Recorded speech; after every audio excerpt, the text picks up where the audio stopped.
त गाइज राराको लागि यहाँ हाम्रो साथीहरू तमाम हिँड्दै हुनुहुन्छ। यो पुरै चाहिँ नि फाँट यस्तो छ रारा ताल चाहिँ पुग्नु अगाडिको पाटन यस्तो छ। यसलाई चाहिँ नि मेरो पनि चाहिँ यो रारा भ्रमण चाहिँ पहिलोचोटि हो। हाम्रो सुन्दर भाइ यो तेस्रोचोटि आउँदैछ।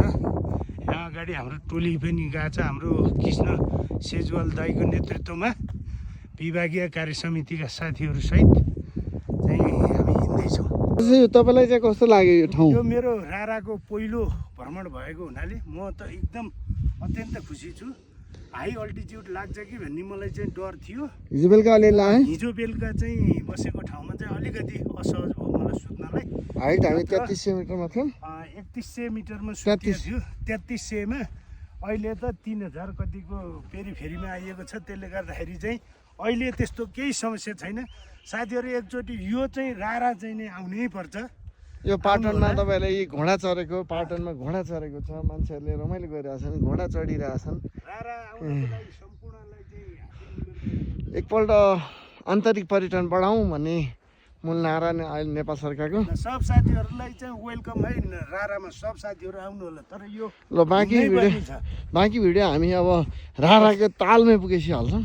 हस्, थ्याङ्क यू। पूर्व विभागीय अध्यक्षले चाहिँ यहाँ फोटो खिच्दै हुनुहुन्छ गाइस। अब यो भिडियो चाहिँ हरि तिवारी युट्युब च्यानलमा चाहिँ शीघ्र प्रसारण हुन्छ है। अब हामी त यहाँ पाटनमा चाहिँ भेडा चरिएको छ। हाम्रो कृष्ण सेजवाल दाईले चाहिँ हामीलाई गाइड गरिरहनु भएको छ। यहाँ हेर्नुहोस् त हिरो। कसैलाई बिहे गर्न मन छ भने उहाँ चाहिँ सिङ्गल हुनुहुन्छ है। लाइनमा हुनुहुन्छ उहाँ।